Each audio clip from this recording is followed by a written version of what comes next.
Bienvenidos oyentes de Radio Sefarad a un nuevo De Cero a Aleph, Matemáticas y Judaísmo, con Amelia Muñoz García. ¿Qué tal, Amelia? Buenas tardes.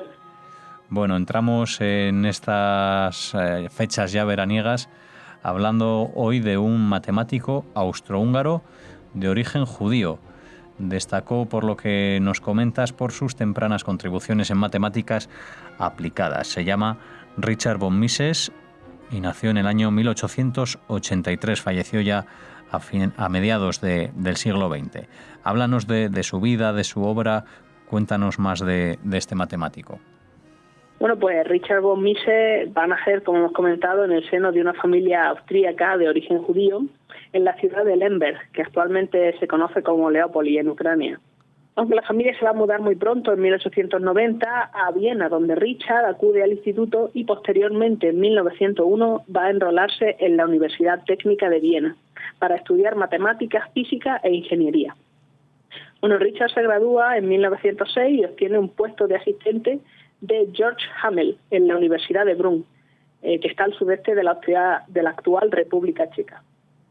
Hammel va a ser un matemático curioso porque por una parte se dedica a los fundamentos de las matemáticas y por otra se dedica a la mecánica, que es lo que él enseñaba en la universidad y lo que realmente le interesa a von Mises.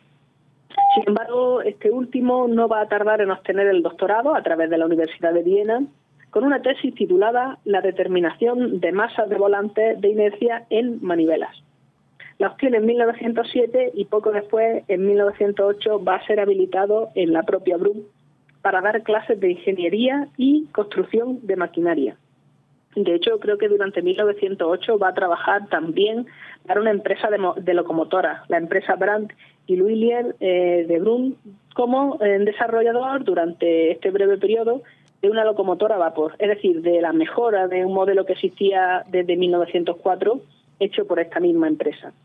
Bueno, en 1909 se traslada a la Universidad de Estrasburgo como profesor extraordinario de matemáticas aplicadas. Para entonces von Mises tenía tan solo 26 años y no era solamente científico, sino que también era piloto. Se sabe que antes del estallido de la Primera Guerra Mundial contaba con licencia de vuelo, lo que le permite enrolarse en el ejército austríaco en las fuerzas aéreas. Él comienza como piloto, pero para 1915 está dirigiendo como jefe de proyecto un proyecto para construir aviones en el equivalente a la sección de investigación. El objetivo era construir una máquina de 600 caballos de potencia, que de hecho llegan a construir, pero no llega a probarse. Ciertamente era joven para el puesto que ocupa, que era de gran responsabilidad, pero bueno, él ya había impartido cursos en Estrasburgo sobre vuelo propulsado, y cuando acaba la Primera Guerra Mundial va a obtener un trabajo como profesor de hidrodinámica y aerodinámica en la Universidad de Dresden, que le va a durar solamente el curso de 1919, ya que para 1920 va a ser contratado por la Universidad de Berlín como profesor y como director del recién constituido Instituto de Matemática Aplicada de la Universidad de Berlín. Bueno, ¿por qué eligen a von Mises? Pues porque tiene una vasta experiencia en resolución de problemas numéricos, dado que en la línea de trabajo que seguía, la de matemática aplicada a distintas ciencias, lo que tenía que hacer era resolver problemas de manera concreta, incluso si no llegaba a una solución exacta, hacer o conseguir la solución más aproximada posible. Y para lo cual no vale decir solamente que existe solución y dejar el problema ahí aparcado, que es una manera tradicional de abordar un problema desde puntos de vista un poco más teóricos de las matemáticas. Bueno, pues von Mises lo que va a hacer es diseñar un currículum que se base en la resolución de problemas en distintos ambientes científicos, tales como la astronomía, la geodesia, que lo que estudia es la forma de la Tierra, la orientación y la posición a lo largo del tiempo a través del uso de coordenadas, y también matemáticas aplicadas a la tecnología. Para complementar su esfuerzo y aumentar la importancia del nuevo Instituto de Matemáticas Aplicadas, von Mises va a fundar en 1921 la Revista de Matemáticas Aplicadas y Mecánica, siendo él uno de sus editores. Bueno, ¿en qué había estado trabajando von Mises hasta entonces? Bueno, antes de la Primera Guerra Mundial se había concentrado en geometría y mecánica, especialmente en teoría de turbinas. En 1913 va a impartir el primer curso de diseño de aviones de cualquier universidad alemana y también va a comenzar a lidiar con problemas de aerodinámica y teoría de vuelo, tales como va a atestiguar su libro de 1918, La enseñanza del vuelo, conferencias sobre la teoría y el cálculo para aeronaves, que fue un superventa y además fue un libro muy adelantado a su tiempo, fue un pionero en este tipo de problemas. Vendió un gran número de libros, como hemos comentado, y se repartió en 6 ediciones en los años posteriores a su publicación.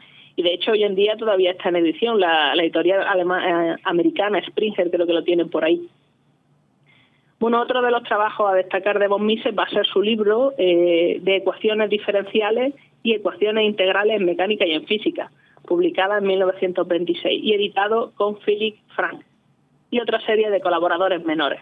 Se trata de un texto masivo de más de 1.100 páginas que incluye todo tipo de matemáticas aplicadas, destacando, por ser lo más inusuales, los capítulos sobre matemáticas comerciales y matemáticas en el aula, de acuerdo con la introducción del propio libro.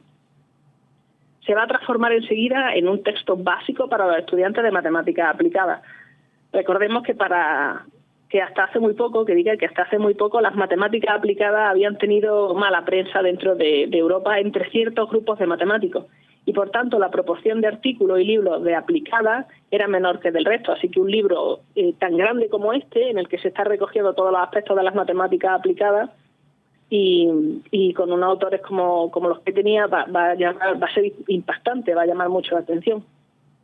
Bueno, volviendo a la carrera de von Mises, recordemos que lo habíamos dejado dirigiendo el Instituto de Matemáticas Aplicadas en Berlín y allí va a permanecer hasta 1933, cuando Hitler va a llegar al poder y comienza a expulsar a eruditos de sus puestos de trabajo por ser judíos. En teoría, von Mises iba a estar exento del despido por ser veterano de la Primera Guerra Mundial, pero como él mismo se va a dar cuenta, la exención no le va a durar mucho tiempo, menos aún por estar en Berlín. Mientras otras universidades un poquito más alejadas de la capital van a intentar resistir el cambio el máximo tiempo posible, en la Universidad de Berlín van a acoger este cambio con los brazos abiertos. La sustitución de von Mises por otro matemático afín al régimen nazi no se va a hacer esperar. Es más, cuando le ofrecen una plaza en la Universidad de Estambul, en Turquía, no duda en aceptarla. Von Mises se pasa para entonces, quiero decir, ya llevaba trabajando bastante tiempo en distintas universidades alemanas, un total de 25 años aproximadamente.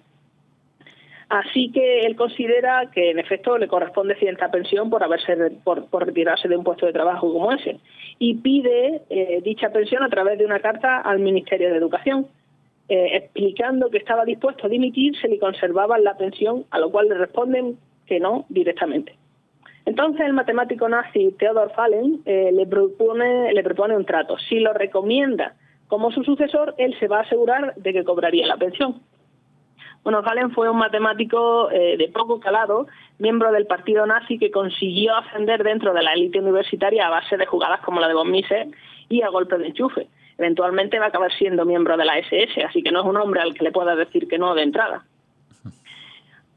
Como no era un hombre al que le pueda negar un favor, von Mises decide aceptar ese trato y mudarse a Estambul a su nuevo trabajo en enero de 1934. Allí le seguirá la matemática austríaca Hilda Heringer, con quien von Mises se va a casar 9 años después. Heringer tuvo que abandonar Alemania por ser de procedencia judía, y al llegar a Estambul ella también va a conseguir un trabajo como profesora de matemáticas en la universidad. Bien, en 1938 muere Kemal Atatürk, militar y primer presidente de Turquía, así como su fundador como un Estado moderno, democrático y laico. Al morir Atatürk, von Mises teme de nuevo sufrir persecución religiosa y se va a Estados Unidos en 1939 para ser nombrado casi sobre la marcha profesor de pleno derecho de matemáticas aplicadas en Harvard. Heringer lo va a seguir poco después. Para el curso siguiente, en 1944-1945, va a ser ascendido a la plaza profesor Gordon Mackay de aerodinámica y matemáticas aplicadas. A los americanos la llegada de von Mises le va a venir de lujo, porque era uno de los pioneros en la aviación que va a dejar Europa, sin contar la fase de Turquía, para ir a caer directamente en sus manos justo cuando estalla la Segunda Guerra Mundial. con los faltos de matemáticos aplicados que estaban en Estados Unidos, no me extraña que le hicieran una oferta tan grande como la de Harvard, una oferta que no puede rechazar. Y de hecho ahí se va a quedar enseñando hasta su muerte poco después de cumplir los 70 años, en 1953. Bueno, las áreas de trabajo de von Mises clasificadas por él mismo van a ser, incluyendo las mencionadas anteriormente, mecánica de fluidos, aerodinámica y aeronáutica, las ecuaciones diferenciales e integrales que se derivan de estos estudios, la geometría constructiva, la estadística, la probabilidad y, sorprendentemente, la filosofía. Von Mises va a tener un libro de 1951 donde expresa su visión positivista sobre la ciencia en particular y sobre la vida en general, lo cual le pega totalmente, ya que el positivismo es el pensamiento filosófico que afirma que el conocimiento auténtico es el conocimiento científico y que tal conocimiento solamente puede surgir de la afirmación de la hipótesis a través del método científico, de la experiencia comprobada o verificada a través de los sentidos. Bueno, curiosamente, y a pesar de la gran cantidad de libros que va a tener von Mises publicados, solamente un muy bajo porcentaje de su trabajo va a tratar sobre probabilidad y, sin embargo, quizás sea sobre probabilidad sobre lo que él sea más conocido, a pesar de todo el trabajo que tiene sobre matemáticas aplicadas. Él va a hacer grandes progresos en análisis de frecuencia, combinando la idea de un límite de Venn, el diagrama de Venn, con el de una secuencia aleatoria de sucesos. De hecho, lo que él propone es una axiomatización de la teoría de probabilidad basada en el concepto de probabilidad definida como valor límite de la frecuencia relativa, que va a ser la proporción entre las veces que ocurre el evento que nos interesa sobre el tamaño de la muestra. A grosso modo, lo que es el tanto por ciento, pero visto como un número decimal entre 0 y el 1. Aunque al final se adaptó la idea de Kolmogorov en vez de la de von Mises, poco después de aceptarse universalmente la idea de Kolmogorov, este mismo va a decir que no, que habría que darle una segunda oportunidad porque la visión de von Mises tenía cierta aplicabilidad en entornos que la suya no era tan aplicable. Bueno, por último me gustaría comentar dos sucesos interesantes. En 1950, von Mises va a ser invitado a unirse a la Academia de las Ciencias Alemanas del Este, pero él no se va a atrever a unirse porque en América estaban en plena caza de rojos y no quería tener más problemas políticos. Consideraba que con todas las movidas de su vida ya había tenido suficiente. Y por otra parte, en 1953 va a intentar sin éxito recuperar esa famosa pensión que le habían prometido y que por supuesto no le conceden, o más bien le habían retirado por parte del gobierno alemán. Muy bien, Amelia, pues gracias por acercarnos aquí a Radio Sefarad una semana más la vida de un matemático, en este caso la de Richard von Mises, y esperamos que les haya gustado esta nueva entrega de Cero a Aleph, en la que ya saben que Amelia Muñoz García nos descubre las obras de diferentes matemáticos con origen judío. Y así cerramos la semana por hoy. Hasta una próxima entrega. Muchas gracias, Amelia. Gracias a ustedes.